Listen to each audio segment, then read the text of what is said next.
Hi, welcome to my talk about group testing with side information. I'm Jor Barron, and I'm going to describe research that took place from 2020 to 2023 with a bunch of co-authors, Junan Zhu, Christine Rivera, Shuji Ikao, Chawai Wang, Ritesh Goenka, and Ajit Rajwade.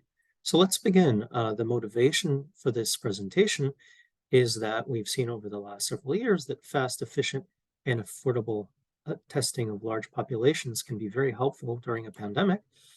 Conventional testing involves swabbing a patient for mucus. You could also use saliva, meaning people spit into a cup. And then what happens is that the viral matter is amplified using a process called RT-PCR, which we'll describe in a bit more detail later. After several iterations of the RT-PCR, we test for the viral material. There are challenges with the conventional testing approach. First of all, there are a lot of false negatives and positives. It's a time and resource intense process. And there's the question of how much testing is needed. Again, the bottom line is that we want fast, efficient, and affordable testing. So in the 1940s, Dorfman had an idea that you can pool or group samples together. So if there's a low prevalence of a disease, maybe 1/10% or 1% of the people are sick, then you can group together a pool of maybe 10 people's samples, and you can then test those samples together. And most of the time, most of these pools of 10 are going to all represent healthy patients. And because of that, the pool test will be negative, and we immediately rule out the entire group. On the other hand, if anybody's sick, the pooled test will be positive, and then we need more information, which will be provided in a second round.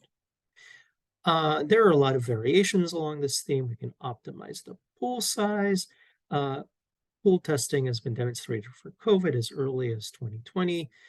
There are trade-offs between the testing frequency and the disease spread risk. For example, if we test asymptomatic people without symptoms frequently, that can help reduce the disease spread. And there are also non-adaptive approaches, and I'd like to really emphasize the non-adaptive group testing. So what we have on the left side is Dorfman pooling. Each sample is in a single pool, and we have two rounds. In the first round, we look at the pool tests, and if the pool test is positive, in the second round, we remeasure the people that were in pools that were positive. On the other hand, the non-adaptive testing appears on the right side. Each sample will appear in multiple pools. That's the main idea. And we can identify positive individuals by combining tests. And you only need a single round. You don't necessarily need a second round. There are some advantages of non-adaptive pool tests to Dorfman's approach. First of all, robustness. Dorfman's approach is uh, very fragile in terms of false negatives in the first round. Imagine you pulled together these 10 people. By mistake, you tested a negative, and they didn't even reach a second round. So all the people that were positive in that pool test, you don't catch them. Bottom line, Dorfman is very sensitive to erroneous tests. Another problem called dilution is if you have a lot of people in your pools, that means that each of the people's genetic samples, you took a small amount, so you diluted the concentration of the genetic material. Again, that's called dilution, increases uh, this problem with false negatives. In contrast, the non-adapting approach is easy to illustrate with an example why it's more robust. Suppose that each individual sample, each person's genetic material goes into 5 pools. If all 5 tested positive, it's very likely that this person was actually sick. If 0, 1, 2, 3 were positive, it's very likely that they were negative. An interesting case would be what if 4 out of the 5 were positive? So it could be that there was one false negative by mistake. It could also be that by bad luck, 4 out of the 5 pools, there were other positives in that pool. So it depends on the probability of false negatives, probability of false positives, the pool structure, um, other other tests. So basically, there's going to be an algorithm that will fuse information into probabilities. And the take-home point in this slide is that the non-adaptive approach is robust to erroneous tests, and dilution becomes less important. So a second advantage involves the number of tests, total number of tests that are needed.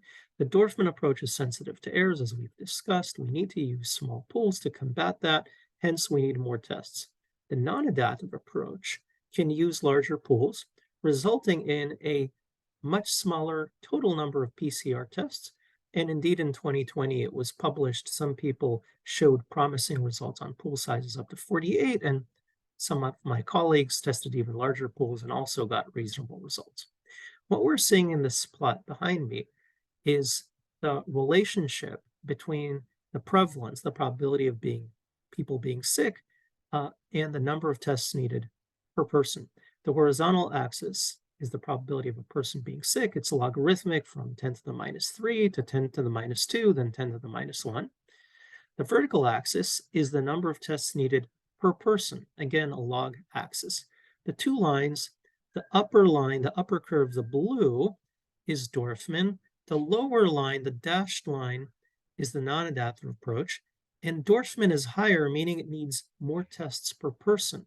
Moreover, you'll note that on the left side of the plot, there's a very big gap between the two.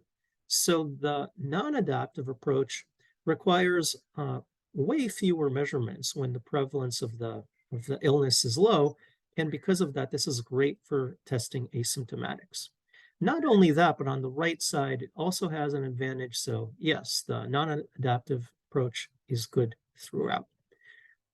A third advantage involves latency. The Dorfman approach, because the testing capacity is not that high, oftentimes the testing systems may become clogged. You'll wait for hours or even days in some cases for PCR machines to be available.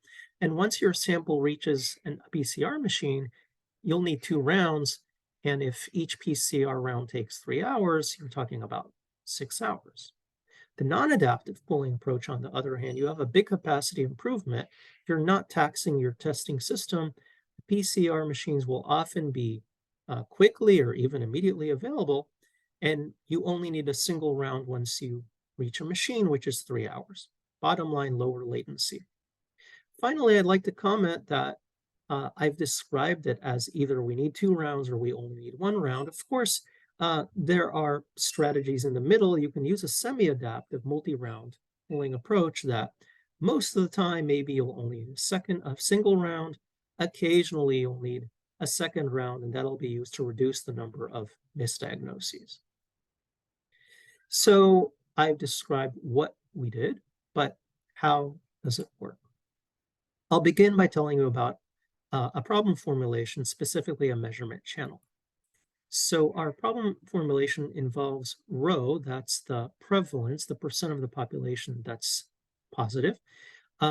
Rho drives entries of a vector. We're primarily going to talk about in this x vector, the nth entry xn will be 1 if that person is sick, 0 if healthy. It's also possible to use real valued vector that represents viral loads, which are of course non-negative.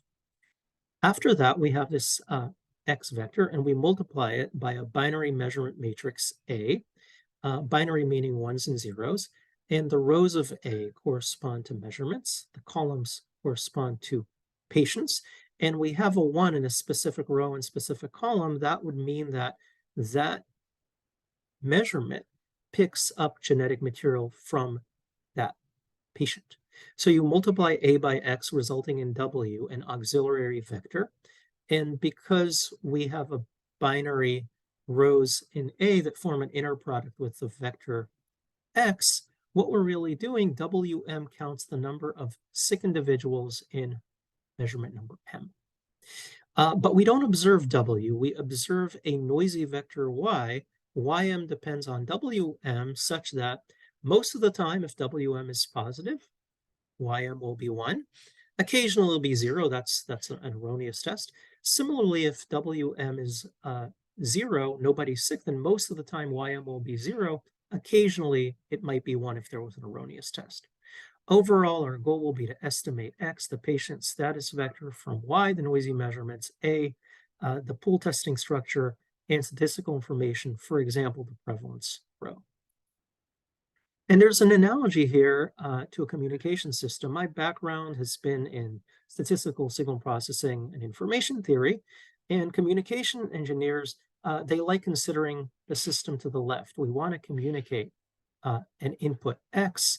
We encode it by converting X to an auxiliary vector W. W is transmitted into a channel, but the channel is noisy, and therefore the output of the channel is Y. Y is a noisy output, and we want to recover the original input X from Y. So that's the communication system. And on the right side, we have the viral testing system. X is our patient status vector. We multiply it by this pooling matrix A, resulting in the auxiliary vector W. Our measurements, the noisy Y's, depend on the W's. We have a channel for the dependence, the probabilistic dependence from W to Y, and we aim to recover X from the noisy measurements, Y, A, the pooling structure, the prevalence, and the statistical structure of this measurement channel. The bottom line in both systems that we want an encoder A and a decoding algorithm that maximizes the information flow from X to Y. So what is this channel? We have this RT-PCR system, and it's a genetic test where in every iteration we're copying the genetic material, and much of the time the genetic material is doubled, but occasionally we miss some of the doubling, and therefore my colleagues told me that 1.95 might be a more precise estimate for the amplification in each iteration.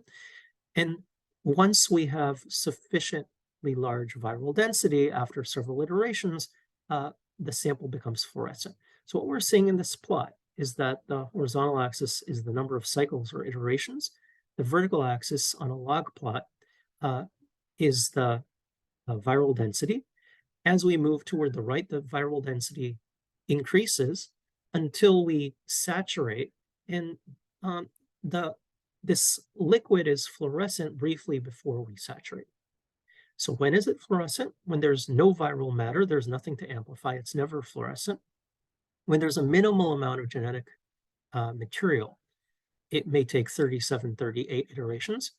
When you have a sick patient, typically the number of iterations is in the 20s. If you have a patient with a very high viral load, it may go above 20. So we considered two PCR channels. The binary PCR channel, we have several dozen iterations. In the end, it's fluorescent, in which case the test is 1, or not, in which case it's 0. We have a binary input and a binary output. False positive could happen when there's contamination, and the contamination would be amplified. A false negative could happen if, for example, there's a weak viral load. You dilute it by pooling a lot of samples together. And now, although you're amplifying it, there's nothing there. Another model is a quantitative PCR model where the inputs are real valued viral densities, and the outputs are also basically the number of iterations until it became fluorescent. And my colleagues introduced this model where Ym, its log, is equal to the log of Wm, give or take a noise factor that seems to behave in a Gaussian fashion. There's a special case, the log of 0 is undefined, and when Wm is equal to 0, then of course the noisy viral density is also 0. Bottom line, the quantitative test has a non-negative real input and a non-negative real output viral densities.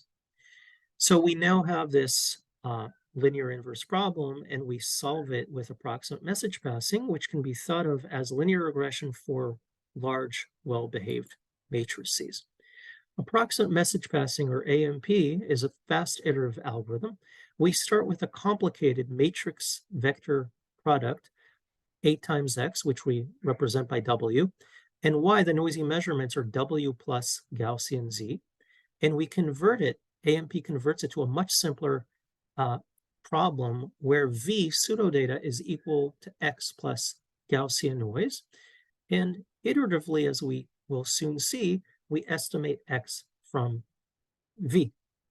So the AMP procedure has three main steps after an initialization, where in the 0th iteration, x0, the estimate, is an all zeros estimate for the x vector. What we do at iteration t is the following three steps. First, we calculate the residual, or the unexplained part of the measurements. Rt in iteration t is primarily y minus a times our estimate xt. We also have this correction term that will be discussed soon. So basically, unexplained part of the measurements. Given the residual, the pseudodata v at iteration t is our estimate x at iteration t plus a transpose times the residual. Given that we have the pseudodata, we denoise it by applying a function eta t to vt, resulting in x, our estimate at iteration t plus 1. So some details, the denoising function on the right side, vt would be our pseudodata. It'll be this image in this case, which is very speckled, very noisy. On the left side, x at iteration t plus 1 will be a somewhat less noisy image. And you can use a different denoiser in every iteration, hence the dependence of eta on t. I also mentioned the correction term. It's called an Onsager term in statistical physics, and it ensures that v, the pseudodata, is equal to x plus Gaussian noise. A third comment is that as long as x is an independent and identically distributed vector, or IID, then v, which is x plus Gaussian noise, are also going to be IID, and a scalar denoising approach that looks at each v individually to estimate the corresponding x entries that happens to be optimal. In contrast, vector denoisers look at multiple v's when estimating a single x, and vector denoisers are useful when x is non-IID. From AMP to generalized AMP, or GAMP, recall that W was equal to AX, and in AMP, the noisy measurements Y are W plus Gaussian noise. But in GAMP, we allow to have an arbitrary probability density from the W's to the Y's. So it's similar to AMP, but we also iteratively denoise W, and we have input and output channels where there are relationships G in and G out on the input side between the prior row and the signal, the vector X, and on the output side between the noisy measurements Y and the auxiliary noiseless vector W. Examples. The additive noise case, Y equals W plus Z, where Z is Gaussian, we use AMP. The binary PCR case, so W are non-negative integers, Y's are binary. In 2020, we showed how to address this type of channel in GAMP. The quantitative PCR case, where we have real valued non-negative W and Y, we haven't done it at this time, but it could be, a GAMP approach could be formulated. So some numerical results for GAMP. Again, we have a binary channel. We looked at 5,000 patients with 1% prevalence, meaning that on average 50 are sick. And we took 1,000 measurements, where 1,000 divided by 5,000 patients is 20% measurement rate. And we're seeing here two plots. The top plot, horizontal axis, is the iteration number. The vertical axes are the L2 errors in the input and output channels. Both of them are going down very nicely. As we proceed, we move to the right with a number of iterations. The bottom plot, the horizontal axis, is the index of the first 1,000 patients. The vertical axis is both the estimate, the red circles, and the blue X marks, the ground truth, whether the person is infected or not. And we're seeing the estimates are lying right on top of the ground truth. So we're getting accurate reconstruction here after 20, 30 iterations.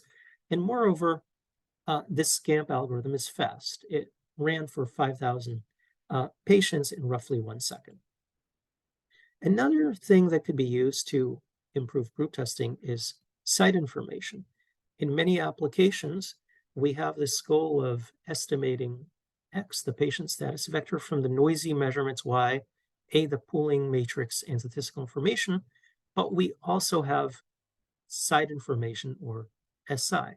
For example, People with symptoms are more likely to have COVID. People without symptoms are less likely.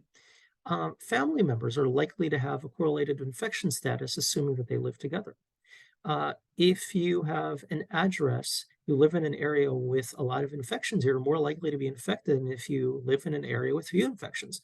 If you work at home, you're less likely to be infected, all else being equal, than if you work in close proximity to a lot of people. If your coworkers have been infected recently, you're more likely to be infected. That also brings up the issue of contact tracing. So a lot of site information is possible. And the input X is no longer going to be independent and identically distributed, or IID. Uh, its distributions will no longer be identical because depending on your symptoms, your address, your profession, you might have a higher or lower probability of being sick. And there are also dependencies between variables, for example, through family or contact tracing information. So GAMP was used with site information to support this non-IID structure in X. In the past, it's been shown both numerically and with theoretical results that AMP can use site information in a denoiser. As I mentioned earlier, there are also vector denoisers that when we have non-IID types of structure in X, we can denoise multiple locations at the pseudodata together, and the vector denoisers support that. And this resulted in contributions both to the group testing community and the AMP community. To the group testing community, the prior art before 2020 considered non-identical distributions. It had considered. However, it had not really looked at dependencies between variables. And this was finally looked at in 2020, but it required combinatorial complexity, whereas our approach is much faster. There was also work in 2020 on group testing for connected communities, but the algorithm, the decoding approach that they used was much weaker than the GAMP approach. So the bottom line is that from the perspective of the group testing community, our approach supports various non-IID distributions, and it's fast. Now to the AMP community, vector denoisers had been considered in GAMP, but without site information. Site information had been, so all the options had been considered, but not all of them together. Additionally, there was numerical evidence that we're presenting for a specific binary pooling matrix A, where we have a constant number of ones per row and column. And the GAMP literature doesn't have there are no strong reasons to believe that this matrix will work well, but yes, it actually did work well. So contributions to the AMP community. And having told you about our approach for site information, I can provide numerical results in two different plots. The first numerical result considers family and symptom site information. As before, 5,000 patients, 1% prevalence, so on average 50 will be sick. And first, we looked at family site information for families of size 4, and those were the dependencies in our data. And among families where there had been some contact with the virus, we called that an infection, 2/3 of the individuals are sick, and 1.5% of the families have actually been in contact, and 1.5 times 2/3 is 1% as before. We also considered symptom information to create a situation where the X vector has non-identical probabilities. So families with symptoms, we were saying that rho for those families, the prevalence, 5% of them had been infected, and families without symptoms, only 1%. Again, as before, 2/3 of the people within the infected families were indeed positive. What we're showing here in the plot is 4 different curves. The horizontal axis is the number of measurements from 100 up to 1,000. The vertical axis is the number of errors. So 50 is bad. As I said, we tend to have 50 positives. 50, 45, 40 means that we made a lot of errors. 10, 15, and below is quite good. That means that our testing system correctly identified most of the positives and most of the negatives. And these 4 lines, the top one means that as we move to the right, we have more tests, we're making fewer mistakes, but the bottom ones are lower, meaning that we make fewer mistakes. The top ones is the individual approach, the IID approach. The second highest one, a slight improvement, is where we include only symptom information. And the bottom two ones is where we include family information. So I'm saying that both types of side information help, but it seems that dependencies are more useful. Another comment I'd like to make is that this vertical black dashed line represents the entropy bound. So if your binary tests would be perfect, if each would provide one bit of information, the number of bits that you would need to describe the positives among 5,000 patients would be 5,000 times the entropy of 0.01.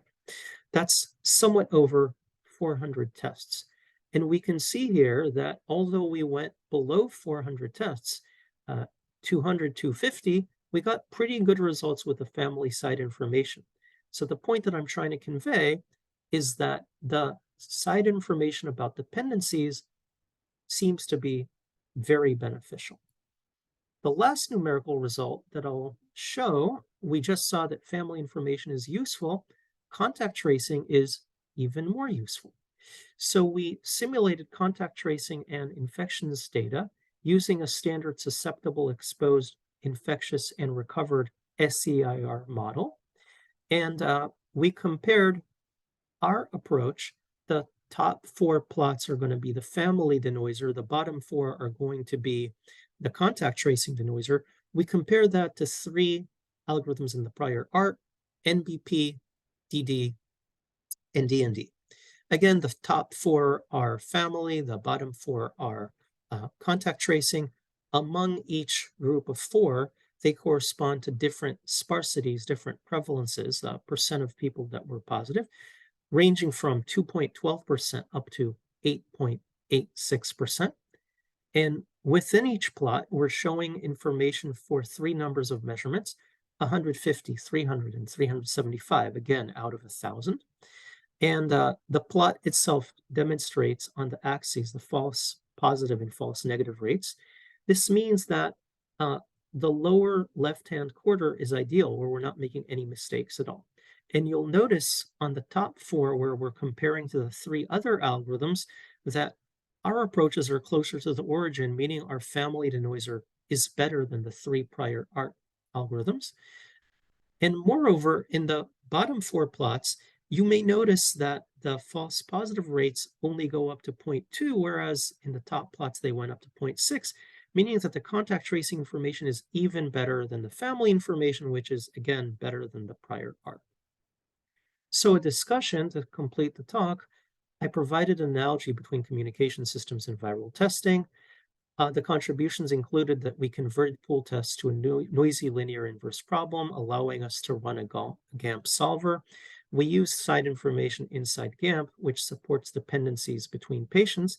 The contact tracing was even better than the family information because it introduces more dependencies that further allow us to reduce the number of measurements.